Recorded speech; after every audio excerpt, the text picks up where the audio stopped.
अस्सलाम वालेकुम। देखें, हर चीज को देखने का या समझने का ना दूसरा रुख भी होता है। आप उस दूसरे रुख को देखें। कुछ दिन पहले ऐसा हो रहा था कि जरदारी साहब और बिलावल साहब और यानी कि पीपल्स पार्टी और शहबाज शरीफ साहब जो कि इस एजेंडे के ऊपर हैं कि मैं पीएमएलएन को आगे लगा के रखूं और खुद इंजॉय करता रहूं और ऑनेस्टी के साथ काम करते हैं, लेकिन उनकी समझ में ये नहीं आती कि मैं एक पॉलिटिकल बंदा नहीं हूं। और जरदारी साहब कहते हैं कि मैं आपको प्राइम मिनिस्टरशिप दूंगा, हालांकि जिस टाइम में उनका काम पूरा हो जाएगा वो निकाल के मक्खी की तरीके से, जैसे दूध में से मक्खी निकाल के फेंकते हैं ना, ऐसे उनको फेंक देंगे। तो वो लगे हुए हैं।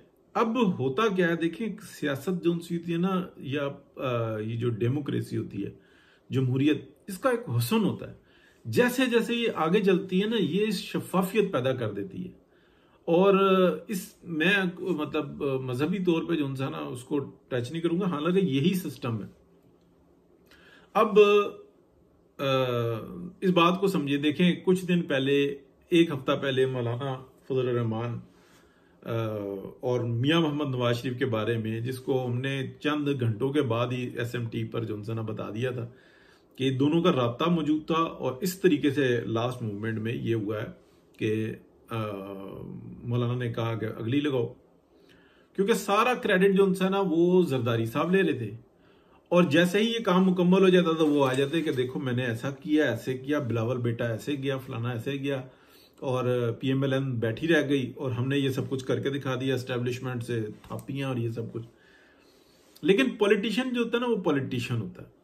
मियां साहब के साथ जो कुछ हुआ, मियां साहब की जात का मसला नहीं है, पाकिस्तान का मसला। मौलाना के साथ जो हुआ वो मौलाना के साथ नहीं, वो इस पॉलिटिकल सिस्टम के साथ ज्यादती की गई।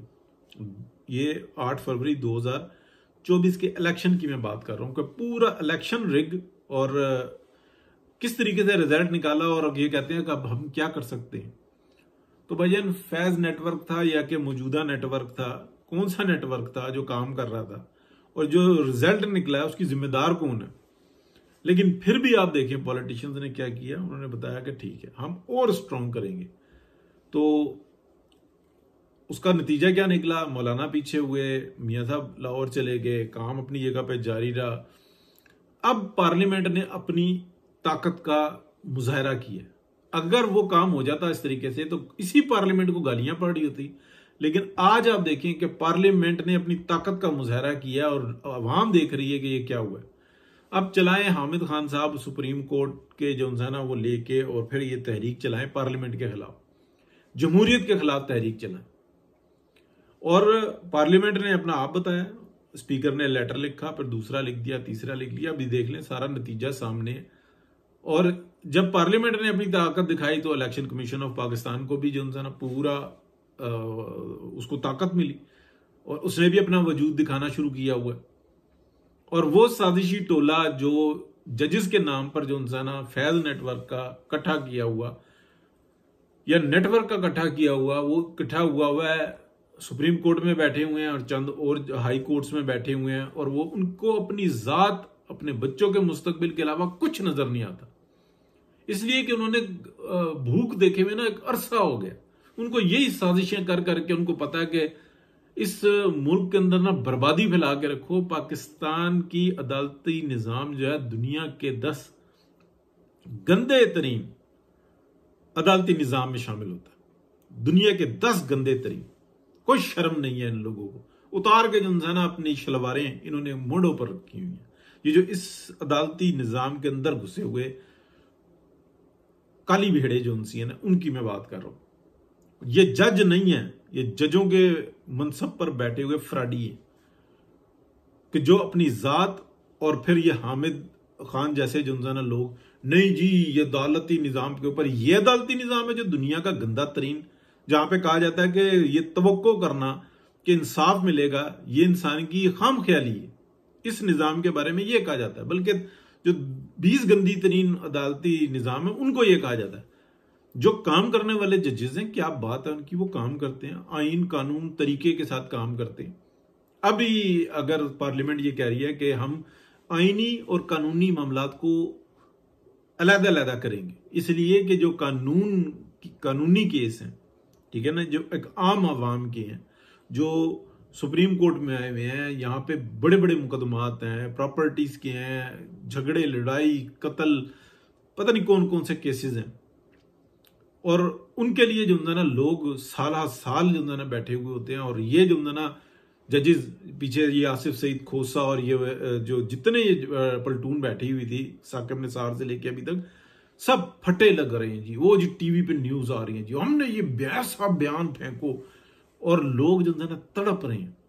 तो इनको यानी कि एक अगर आईनी कोर्ट बनती है जो आईनी मामला तय करे, और जो कानून जो है पर अमल करने वाली ये सुप्रीम कोर्ट है, और वो जो आईनी कोर्ट है ना, वो भी ये नहीं कि पार्लियामेंटेरियंस को तलब कर लिया और उनसे कहना कि तुम लोहे के चने हो, तुम्हारी ऐसी की तरह बेइज्जत कर रहे हैं पार्लियामेंटेरियंस को, और तुम जब तक यहां पर दस्तखत नहीं करोगे और इन पे साइन नहीं करोगे तुम इलेक्शन नहीं लड़ सकते।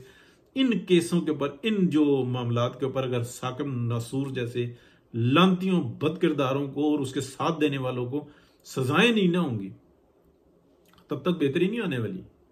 ये नहीं है कि एक अगर फैज हमीद को बिठा लिया और को तो देखा 6-8 महीने बाद अचानक पता लगे, वो तो जी मुल्क से भी जा चुके हुए हैं, उनकी पेंशन में से हमने 10% की कटौती कर ली है।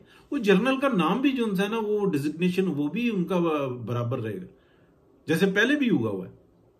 और बस जी हमने तो लोगों की तवज्जो हटानी थी, या हमने बताना था हमारा एहतसाब का निजाम नहीं, ऐसे नहीं हो सकता, ये निजाम नहीं चल सकता। ये बात थोड़ी सी दूसरी तरफ चल रही है। लेकिन इस वक्त में ये जो पार्लियामेंट है ना, जिस तरीके से ताकत पकड़ रही है, जिस तरीके से अपना आप दिखा रही है, जिस तरीके से बता रही है कि सुप्रीम कोर्ट का काम सिर्फ और सिर्फ हमारे बनाए हुए कवानीन के ऊपर अमल दरामद करना, हम जो आइन साजी करेंगे, जो उससे कानून बनेगा, उस कानून के ऊपर अमल दरामद करना, उसकी तशरीह करने के लिए हम एक नई कोर्ट बना लेंगे जो सिर्फ अपनी राय दे सकेगी, हमें ऑर्डर डिक्टेट नहीं कर सकेगी। हम लिखे 2 और 2 4 होते हैं, तो सुप्रीम कोर्ट इस वक्त में कहती है जी 2 और 2 4 जो उनसे होते हैं ना, वो होते हैं किसी और के लिए, लेकिन 2 और 2 6 हो जाते हैं जब इमरान खान को 6 की जरूरत होती है, और 2 और 2 3 हो जाते हैं उस वक्त जिस टाइम में हमें रगड़ा देने के लिए नून लीग को जरूरत होती है, तो हम 3 कर देते हैं। और वो 2 कितने होते हैं ये हमने बताना है आपको। तुम अगर दरखास्त दो तब भी, और तुम दरखास्त ना दो तब भी, हम हैं जो उनसे ना बस नौजुबिल्ला, हम जो उनसे ना ऑल इन ऑल है। हम तो मरने के बाद के भी नतीजे जो उनसे ना यहीं से आखिज कर देते हैं और हंसते हैं, थूकते हैं इस निजाम पे। तो पार्लियामेंट को ये मौका मिला और पार्लियामेंट को डट के जो उनसे ना खड़ा होना होगा। ये बिल्कुल निजाम जो उनसे ना नहीं चल सकता। इस मुल्क को बचाने के लिए बहुत सारे काम करने पड़ेंगे, लेकिन जो पार्लियामेंट करेगी वही बेहतरीन होगा। ये डमी पार्लियामेंट जो बनाई गई थी 2018 के, उसमें इन लोगों को जो के बनाने वाले हैं, जो हीरे थे और ये जो हीरो को तराशने वाले थे, इन सबको जो ना कानून के कटहरे में ला के और रगड़ना होगा। बहुत शुक्रिया जी।